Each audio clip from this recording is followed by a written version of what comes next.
भागवत जी कहते हैं कि वातनाशक, पित्तनाशक और कफनाशक ऐसी चीजें दुनिया में एक साथ मिले बहुत रेयर, बहुत रेयर। वो कहते हैं कि बहुत चीजें दुनिया में हैं, कोई वात का नाश करेगा, कोई पित्त का, कोई कफ का, लेकिन कोई ऐसी चीजें भी अपने रसोई में हैं जो तीनों को नाश कर सकते हैं। उनमें से नंबर 1 है आंवला। आंवला। फिर दूसरा है हरडे और तीसरा है बहेड़ा और तीनों मिला के बनता है त्रिफला। ये जो त्रिफला है ना, भागवत जी इसकी इतनी बढ़ाई करते हैं, इतनी प्रशंसा उन्होंने लिखी है कि खाली त्रिफला पर ही उनके 120 से ज्यादा सूत्र हैं। 120 से ज्यादा अकेले त्रिफला पर।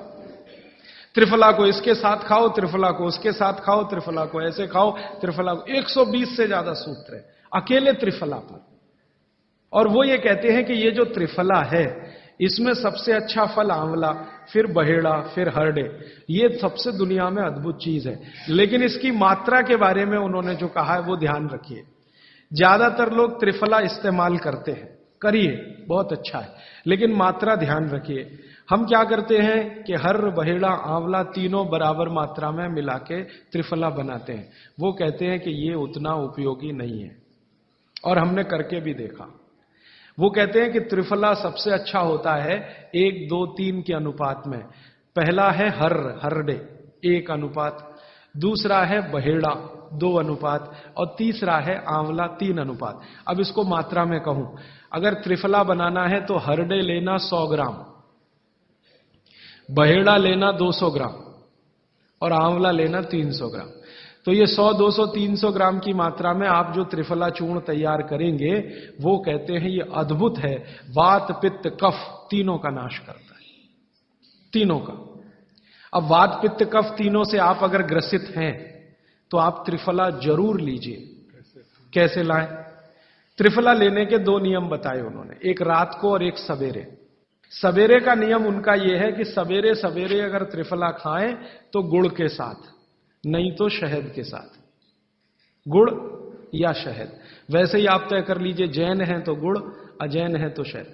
तो सवेरे का त्रिफला खाएं तो गुड़ या शहद के साथ, रात का त्रिफला खाएं तो दूध के साथ या गर्म पानी के साथ। त्रिफला तो एक ही है ना, सवेरे भी त्रिफला ही खा रहे हैं, रात को भी। लेकिन भागवत जी कहते हैं असर अलग अलग हैं दोनों के। रात को जो आप त्रिफला खाएंगे दूध के साथ या गर्म पानी के साथ, तो ये त्रिफला रेचक है। रेचक शब्द उन्होंने इस्तेमाल, रेचक माने पेट को साफ करने वाला, बड़ी आंत की सफाई करने वाला, शरीर के सब अंगों की सफाई करने वाला, झाड़ू लगाने वाला जो व्यक्ति, वो रेचक। तो कहते हैं रात को अगर त्रिफला आप ले रहे हैं दूध के साथ या गर्म पानी के साथ, तो ये रेचक है, माने ये एक ही काम सबसे ज्यादा करेगा कि आपकी कब्जियत मिटा देगा। कितनी भी पुरानी कब्जियत है मिटा देगा, 40 साल पुरानी भी मिटा देगा रात को। और जो दिन को त्रिफला खाया सवेरे गुड़ के साथ, तो वो कहते हैं ये पोषक है। एक शब्द है रेचक और एक है पोषक। पोषक माने शरीर को जो कुछ चाहिए, विटामिन सी चाहिए, विटामिन ए चाहिए, विटामिन डी चाहिए, या विटामिन के चाहिए, या कोई विटामिन चाहिए, या हमें माइक्रो न्यूट्रिएंट्स चाहिए शरीर को, कैल्शियम चाहिए, आयरन चाहिए, वगैरह वगैरह। तो शरीर को अगर पोषकता चाहिए तो त्रिफला सवेरे खाना, और शरीर में आप मानते हैं कि हमारी कब्जियत ठीक करने के लिए, तो त्रिफला रात को खाना। दोनों समय के त्रिफले में बिल्कुल अलग तरह के परिणाम आते हैं। तो जो कहें हम तो स्वस्थ हैं जी, तो सवेरे ही त्रिफला खाओ, स्वस्थ हैं तो। और जो कुछ बीमारियां हैं आपको, तो रात को खाओ। ठीक है? मात्रा ध्यान रखना, 1, 2, 3 सम मात्रा का त्रिफला बहुत रेयर केस में इस्तेमाल होता है। 1 या 2 ही बीमारी हैं। अभी मैंने एक जगह इस्तेमाल किया था, एक वैज्ञानिक हैं, भाभा एटॉमिक रिसर्च सेंटर में काम करते हैं, उनको एक बीमारी हुई रेडिएशन से। रेडिएशन आप जानते हैं सभी एटॉमिक सेंटर में। तो उनका पूरा शरीर सड़ गया, एकदम सड़ गया, जगह जगह घाव, जगह जगह, और उसमें से खून निकलता, मवाद निकलता। वो बेचारे इतने परेशान, इतने हैरान, कहां कहां जा जाके, अमेरिका, कनाडा, सब जगह कुछ इलाज हुआ नहीं, कोई रिलीफ मिला नहीं। कपड़ा भी नहीं पहन सकते, ऐसी स्थिति थी, हमेशा नंगे बदन रहते थे। तो ऐसे ही किसी ने मुझे उनके बारे में बताया। बंबई तो मैं अक्सर जाता रहता हूं कि राजीव भाई एक ऐसे व्यक्ति हैं। तो मैं उनको गया था मिलने और देखने, तो मैंने देखा सच में हालत बहुत खराब थी। तब मैंने उनसे कहा कि आप बहुत परेशान हैं। हाँ बहुत परेशान है, दवा सब काम लेके देख ली, कुछ उपयोग होता नहीं। मैंने कहा मैं होम्योपैथी दूं? उन्होंने कहा होम्योपैथी मैं नहीं लेना चाहता। तो मैं पूछा चलो आप फिर एक काम करो, त्रिफला चूर्ण खाओ बस, और कुछ मत करो। तो उन्होंने त्रिफला चूर्ण शुरू किया। ये मैंने बताया 1 2 3 शुरू किया। 3-4 महीने में रिजल्ट बहुत थोड़ा आया, थोड़ा आया। फिर मैंने कहा मात्रा बदल के देखते हैं। फिर उनकी सब मात्रा की मैंने, बराबर जितनी मात्रा आंवला, बराबर उतनी मात्रा बहेड़ा, बराबर उतनी हरडे। अभी स्थिति यह है कि वो बिल्कुल ठीक है। 1-1.25 साल उनको हुआ त्रिफला खाते खाते, बिल्कुल ठीक है, और पहले से ज्यादा प्रफुल्लित है, पहले से ज्यादा एनर्जेटिक है। आप जानते हैं रेडिएशन का दुनिया में इलाज नहीं है। ये उदाहरण मैंने जानबूझ के दिया, ऐसे सैकड़ों उदाहरण है मेरे पास। रेडिएशन का दुनिया में इलाज नहीं है, लेकिन त्रिफला चूर्ण के पास उसका इलाज है। अगर यही त्रिफला चूर्ण अमेरिका में हुआ होता ना, यूरोप में हुआ होता, तो अब तक इस पर पेटेंट लेकर करोड़ों डॉलर कमाए होते उन्होंने। ये हमारे यहां प्रचंड मात्रा में है, हर घर में है, हर गांव में है, इसलिए हमें इसकी कीमत नहीं मालूम। मैं आपसे फिर कह रहा हूं, आपके सोचने का नजरिया बदल दीजिए। प्रकृति ने जो चीजें प्रचंड मात्रा में हमको दी हैं, वो उतनी ही कीमती हैं। वो प्रकृति की हमारे ऊपर कृपा है, जो हमारी जरूरत के हिसाब से दी है। आंवले का इतना उत्पादन इस देश में होता है, आप जानते हैं। बहेड़ा इतना मिलता है, हरडे इतना मिलता है, और लगभग फोकट की स्थिति में मिलता है।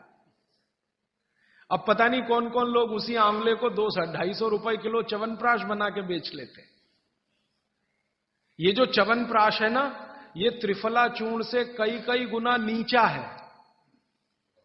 च्यवनप्राश पे जितना खर्चा कर रहे हैं, उससे बहुत कम खर्चे में आप त्रिफला खाइए, च्यवनप्राश से भी ज्यादा असर है।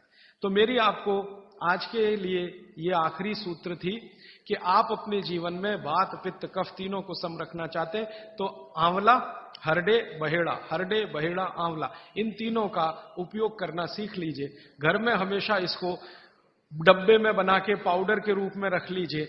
अब आप कहेंगे इन तीनों को एक साथ खाएं, आप अकेला आंवला भी खा सकते हैं। आंवला तीनों दोष दूर करता है, वात, पित्त, कफ। हरडे तीनों दोष दूर करता है, वात, पित्त, कफ। और बहेड़ा तीनों दोष दूर करता है, वात, पित्त, कफ। इसलिए भागवत जी कहते हैं सर्वोत्तम फल यही है, आंवला, हरडे, बहेड़ा। दूसरे फलों से कई गुने ज्यादा ताकतवर यही फल है, आंवला, हरडे, बहेड़ा। अब आपको आखिरी एक छोटी सी बात कह दूं कि आप में से किसी को भी यह तकलीफ है कि आपके शरीर में मेद बढ़ा हुआ है, मेद माने मांस बढ़ा हुआ है, बहुत लोग परेशान है, मोटापा, मोटापा, मेद माने कफ बढ़ा हुआ है, सीधी सी बात। तो आप त्रिफला खाइए। कब खाना है? आपको रात को नहीं खाना है, सवेरे खाना है। जिनको भी मांस बढ़ा है, शरीर पर मेद बढ़ा है, उनको अगर छाटना है, इसको कम करना है, तो त्रिफला सवेरे खाना, आंवला सवेरे खाना। आप त्रिफला नहीं खा सकते तो आंवला ही खा लीजिए। 4 आंवले, 3 आंवले रोज खा लीजिए। आंवले को मुरब्बा बना के खा लीजिए, मुरब्बा को और आंवले का अचार बना के खा लीजिए, आंवले की चटनी बना के खा लीजिए, जैसे भी है आंवला खा लीजिए। 3 से 4 आंवला जितना होता है, ये पेट में जाते रहे तो साल भर में आप देखोगे आप पहले से ज्यादा स्लिम और ट्रिम हो जाएंगे। और आंवले के बारे में आज के जो वैज्ञानिक कह रहे हैं, आज के, वो कहते हैं कि दुनिया का सबसे अच्छा एंटीऑक्सीडेंटल फल कोई है तो वो यही है।